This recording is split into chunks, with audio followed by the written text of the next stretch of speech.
Hello বন্ধুরা, আসসালামু আলাইকুম। কেমন আছেন আপনারা সবাই? আশা করি ভালো আছেন, সুস্থ আছেন। সবাই সবার পরিবার পরিজনকে নিয়ে হোক আলহামদুলিল্লাহ, আমিও আল্লাহর অশেষ রহমতে ভালো আছি। প্রতিদিনের মতো নতুন দিনে নতুন আরেকটি ভিডিও নিয়ে আপনাদের মাঝে হাজির হয়ে গেলাম আমার ডেলি লাইফে। তো সকালবেলা তো একজন গৃহিণীর সকালবেলা আমি প্রতিদিনের মতো রান্নাঘর থেকে শুরু করি আপনাদের মাঝে। তো আজকে রোজ বৃহস্পতিবার, মানে আমি যেহেতু রোজা আছি, নফল রোজা, তো আমার বড় মেয়ের পরীক্ষা নাই। তো মেয়ে বলতেছিল যে আম্মু তুমি রোজা আছো, থাক তাহলে নাস্তা বানার দরকার নেই রোজা নিয়ে। তো গতকালকে আমি দুধ আর কি সন্ধ্যাবেলা মেয়েদের খাওয়ার জন্য ফুটিয়ে জাল করে রেখে দিয়েছিলাম, মেয়েরা খেয়েছে। আর কিছুটা 500 গ্রাম পরিমাণ দুধ রয়ে গেছে ফ্রিজে। তো মেয়ে বলছে আম্মু দুধ আছে, সেটা দিয়ে আমাদের সেমাই রান্না করে দাও, আমরা সেমাই মুড়ি নাস্তা খাবো। তো যাই হোক আর কি, সেটাই করতেছিলাম। মেয়েরা নাকি আজকে সেমাই মুড়ি নাস্তা খাবে, তো মেয়েদের জন্য আর কি 500 গ্রাম ফ্রিজে দুধ ছিলই, সেটা আর কি ফুটানোই ছিল ফ্রিজে জাল করা। তো সেটা গরম করে নিলাম, নিয়ে মেয়েদের জন্য সেমাই রান্না করে দিলাম, মেয়েদেরকে খাইতে দিছি। মেয়েরা মুড়ি দিয়ে এখন সেমাই খাবে সকালের নাস্তা। তো যেটা বলতেছিলাম, আর সেমাই বলেন রান্না বান্নাই বলেন, আমার আপুরা তো অনেক সুন্দর সুন্দর করে রান্না করে, আমি আর কি ব্যাখ্যা করে বলবো। তো যাই হোক, সেমাইটা কীভাবে রান্না করে সকালের নাস্তা দুই মেয়েকে বানিয়ে দিলাম, সেটা তো আপনারা দেখতেই পেয়েছেন। তারপরে ফ্রিজ থেকে ভাবলাম যে আজকে ঝিঙে দিয়ে মাছ রান্না করব, যেহেতু রোজা আছি আর কি, সেটাই করব। মেয়েরা সেটা দিয়ে ভাত খাবে। আর আমার মেয়েরা খাওয়া নিয়ে অতটা ঝামেলাও করে না। আর গতকালকের একটু কচুর ডাল আছে ফ্রিজে, সেটা হয়তো গরম করে দেবো। আর আমার মেয়েরা তো ডাল ভর্তা খুবই পছন্দ করে, তো কচুর ডাল একটু আছে, সেটা গরম করে দেবো। আর ঝিঙে দিয়ে একটু তেলাপিয়া মাছ রান্না করে দুই মেয়েকে দেবো, আমি যেহেতু রোজা। তারপরে মাছটা ফ্রিজ থেকে বের করে ভিজিয়ে রাখলাম, যে মাছটা ততক্ষণ বরফ ছাড়ুক। আর আমি এদিকে দেওয়ার পর চাল মেপে দিলাম আর কি, দিয়ে তারপরে মানে 300 গ্রাম চাল মেপে দিয়ে আর কি চালটা ধুয়ে নিচ্ছি রাইস কুকারে পাতিলে, ধুয়ে এখন ভাতটা বসিয়ে দিব। এখন বাজে দুপুর 12টা, 11:30 12টা। তো আমি যেহেতু রোজা আছি সেজন্য আর মানে প্রতিদিনের মতো লেবু শরবত যে খাই 11টা, 11:30 12টার মধ্যে, আজকে আর রোজা আছে, আজকে আর খাওয়ার ভিডিওটা আপনাদের সাথে শেয়ার করতে পারলাম না। তো ভাত বসিয়ে দিলাম। ভাতটা আর কি এজন্য বসিয়ে দিলাম যে 12টা বাজে বসাই দিলাম, যে দুপুরে রাতের সহ হয়ে যাবে একবারে। কারণ ওই 300 গ্রাম চাল রান্না করলে দুপুরে রাইস কুকারের পাতিলটা আমার অনেক বড়, দুপুরে রাতে ঝামলা হয়, এই জন্য ওইটুক চাল আর কয়বারে রাঁধবো। একবারে 12টার দিকে দুপুরের রান্নাটা বসিয়ে দিলাম। দুই মেয়ে দুপুরে খাবে, আর যা থাকবে রাতে আবার 3জন খাবো, সেই জন্য আর কি। আর একটু লেট করে রান্না করতে আসলাম, যে যতই শ্রাবণ মাস হোক, বৃষ্টি হচ্ছে অন্য অন্য জায়গাত, ওয়েদারটা শীতল ভাব থাকলেও কিন্তু তারপর খাবার একটু নষ্ট হয়। যদিও আমার চাল যেগুলো কেনা হয় পরিচিত দোকান থেকে আনা হয়, চালের বস্তাগুলো, ভাত নষ্ট কখনোই হয় না।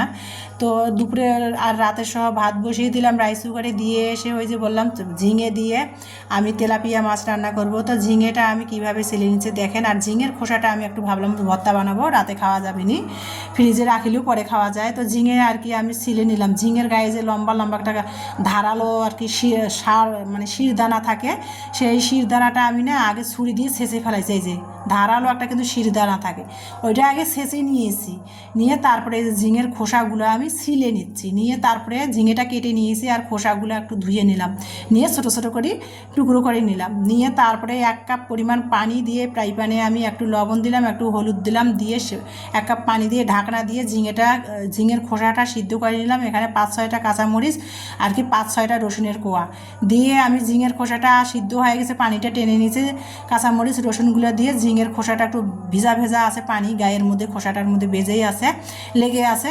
খোসাটা আমি একটু ভালো করে ফ্রাই প্যানে টেলিয়ে নিলাম, পানিটা একটু শুকনো শুকনো হয়ে গেছে, সিদ্ধ হয়ে গেছে, শুকনো শুকনো হয়ে গেছে। তারপরে এখন সামান্য আর একটু লবণ দিলাম, লবণ দিয়ে যে মাটির বাটনাতে, কোনো শিলপাটা ছাড়াই মাটির বাটনাতে কত সুন্দর করে ঝিঙের খোসাটা ভর্তা বানিয়ে নিলাম। ভর্তাটা এত সুন্দর হয়েছে, মেয়েকে বললাম যে খেয়ে দেখো লবণ কেমন হয়েছে। মা যেহেতু রোজা আছে, মেয়ে বলছে আম্মু মজা হয়েছে, ঝিঙের খোসাও ভর্তা খাওয়া যায়। আমি বলছি হ্যাঁ, আমার মা কিন্তু ছোটোবেলায় এগুলো খুব খেয়েছি। আমার মা ঝিঙের খোসা আছে, ঝিঙ্গার যে বীজগুলো, এগুলো ভর্তা বানাইতো, খুবই ভালো লাগতো। তারপরে আমি দুপুরে একটা শর্ট ভিডিও দিতে গিয়েছি, ঝিঙের খোসাটা ভর্তা বানিয়ে আমি কিন্তু মাছ ভেজে রেখে আমি চুলার মধ্যে তেল দিয়ে পেঁয়াজ দিয়ে ঝিঙে রান্না করবো মাছ দিয়ে আমি শর্টস ভিডিওটা আপলোড করতে গিয়েছি, একটু চেক করতে গিয়েছি, এদিকে দেখি রান্নাঘরে এসে দেখেছি পেঁয়াজটা পুড়ে গেছে। কী আর করার, পেঁয়াজটা প্রায় পোড়া পোড়া হয়েছে, তাই মানে কালচা একটু হয়ে গেল। তো যাই হোক, আমি তারপরে আর কি যে মাছটা যেহেতু ভেজেই নিয়েছি লবণ হলুদ মরিচ মেখে মাছটা তুলে রেখেছি। আর দুই মেয়েকে কিন্তু 2 পিস মাছ ভেজে অলরেডি ভাত দিয়েছি, ওই যে 2 মেয়ে খাচ্ছিল। ওই যে ঝিঙের খোসা ভর্তা বানিয়েছি, ওই যে বললাম আমার মেয়েরা ভর্তা লাভার। তো ঝিঙের খোসার ভর্তা দিয়ে আর মাছ ভেজে দিয়েছি, 2 মেয়ে ভাত খাচ্ছিল। আর ফ্রিজে যে গতকালকের কচুর ডাল ছিল সেটা গরম করে দিয়েছি, সেটা দিয়ে 2 মেয়ে ভাত খাচ্ছে, টিভি টুমে বসে বসে টিভি দেখতেছে আর ভাত খাচ্ছিল। আর আমি ঝিঙেটা 2 মেয়েকে ভাত দিয়ে, যেহেতু এখন 2টা বাজে, 2 মেয়েকে ভাত দিয়ে ঝিঙেটা আমি কষায় নিচ্ছিলাম। মাছ ভেজে তুলে রেখেছি, ঝিঙে আলু দিয়ে আমি মাছ তেলাপিয়া মাছটা একটু ঝোল করবো আজকে। তো সেটা করতেছিলাম, 2 মেয়ে ভাত খাচ্ছে আর আমি সেটা করতেছিলাম যে রান্না করে থাকলে রাতে খাওয়া যাবে, রাতের জন্য রান্না করছে। আর 2 মেয়ে তো দুপুরে ভাত খেয়েই নিয়ে নিল ভর্তা দিয়ে, ঝিঙে খোসার ভর্তা তেলাপিয়া মাছের ভাজি দিয়ে। তো ঝিঙের খোটা আমি কিভাবে রান্না করলাম আর কি, রেগুলার যে আমরা প্রতিদিনের তরকারিতে যে মশলা দেই, রসুন মরিচ লবণ হলুদ সেটা দিয়ে, জিরা ধনিয়ার গুঁড়া সেটা দিয়ে মশলাটা কষিয়ে নিয়ে ঝিঙাটা দিলাম। ঝিঙাটা ভালো করে এই যে কষিয়ে নিয়ে পানি দিলাম, ঢাকনা দিলাম। পানিটা যখন বলক তুলে আসবে তখন কিন্তু আমি এই যে ভেজে রাখা মাছটা দিব। ঝিঙে আলুটা প্রায় সিদ্ধ হয়ে আসছে, পানিটা বলক আসছিল, ঝিঙে আলুটা এর মধ্যে সিদ্ধ হয়ে গেছে। এখন ভেজে রাখা মাছগুলো দিয়ে দিলাম, দিয়ে এখন আমি ভালো করে নেড়ে ছেড়ে আবারও আমি 6-7 মিনিট মাছে ঝিঙে একসাথে রান্না করে নিব। রান্না করে তারপরে কিন্তু আমি একটু ভাজা জিরার গুঁড়া ছিটাই দিব, মানে ফ্লেভার ও স্বাদের জন্য, যেহেতু এখন ধনিয়া পাতার মানে অফ সিজন, সেই জন্য আর কি। দিয়ে তারপরে কিন্তু আমি এখানে ঝিঙে দিয়ে তেলাপিয়া মাছের তরকারিটা নামিয়ে নেব। এদিকে অপর সাইডে ভাত হয়ে গেছে, 2 মেয়েকে খেতে দিয়েছি। ঝিঙের খোসা দিয়ে তেলাপিয়া মাছ দিয়ে 2 মেয়ে ভাত খেয়ে নিল অলরেডি। আর আমি এই যে ঝিঙে দিয়ে তেলাপিয়া মাছটা রান্না করে নিলাম। এখন এই যে এইরকমই রাখবো, যেহেতু ঝিঙের তরকারি একটু ঝোল ঝোল ভাব রাখবো, তাহলে আর কি রাতে খেতে খেতে তরকারিটা একটু অনেকটা আরও টেনে যাবে। তো এখন ভাজা জিরার গুঁড়াটা দিয়ে দিচ্ছি।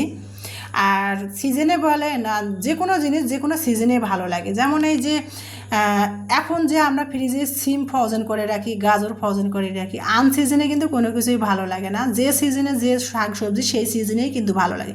যেমন ধনিয়া পাতার ক্ষেত্রে, ধনিয়া পাতা শীতকালে যতখানি স্বাদ লাগে মজা লাগে, আনসিজনে ধনিয়া পাতা বাজারে যদিও পাওয়া যায় তখন কিন্তু আর ভালো লাগে না। আমরা ফ্লেভারটার জন্য ব্যবহার করে থাকি, তখন কিন্তু আর ধনিয়া পাতার স্বাদটা থাকে না। তো যাই হোক, তারপরে আমার কাছে নাই, আমি ভাজা জিরার গুঁড়াটা দিয়ে মাছের তরকারিটা ঝিঙে দিয়ে তেলাপিয়া মাছ রান্না করে দিলাম। দেখেন কত সুন্দর হয়েছে ঝিঙে দিয়ে তেলাপিয়া মাছ। তারপরে কিন্তু আমার অন্য অন্য অনেক ভিডিও ছিল, ভিডিওগুলো অনেক স্কিপ হয়ে গেছে। মোবাইলে না আমার সমস্যা দেখা দিচ্ছে, ইদানিং ভিডিও করার পর আমি ভিডিওগুলো চেক করার পর সবই ঠিক থাকে, যখন এডিট করি, এডিটের সময় আমার ভিডিওগুলোর সমস্যা দেখা দেয়, আটকে আটকে যাচ্ছে। অনেক ভিডিও আমার আজকে ডেলি লাইফের ভিডিও অনেকগুলো আর কি ডিলিট করে দেওয়ার লাগছে। মানে প্রায় আমার 20-30 মিনিটের ভিডিও ছিল, সেগুলো ডিলিট করে দিয়ে মানে এখন ভিডিও আমি 8 মিনিট 29 সেকেন্ডের ভিডিও হয়েছে। কারণ ভিডিওগুলো এডিট করে ভিডিও যখন আমি আপলোড দিচ্ছিলাম, ভিডিওতে আর কি আটকে আটকে যাচ্ছিলো। কি আর করার, কিছুই করার নাই, ডিলিট করে দিলাম। তো যাই হোক, তারপরে আমি এখানে বিকালবেলা যেহেতু নফল রোজা রেখেছিলাম, এখানে আর কি সকালে যে সেমাই রান্না করেছিলাম দুধ দিয়ে, সেই সেমাইটা রয়েছে। আর ছোলা একটু ফ্রিজে সিদ্ধ করা ছিল, সেটা গরম করে নিলাম, শশা কুচি দিয়ে। এখন বিকালে আমি যেহেতু একাই রোজা, নফল রোজা সারা বছরে করি, আর ইফতারিতে কী আমুরি আয়োজন বানাবো। তো এখন ইফতারটা খাচ্ছি, ইফতার খেতে খেতে বিদায় নিলাম।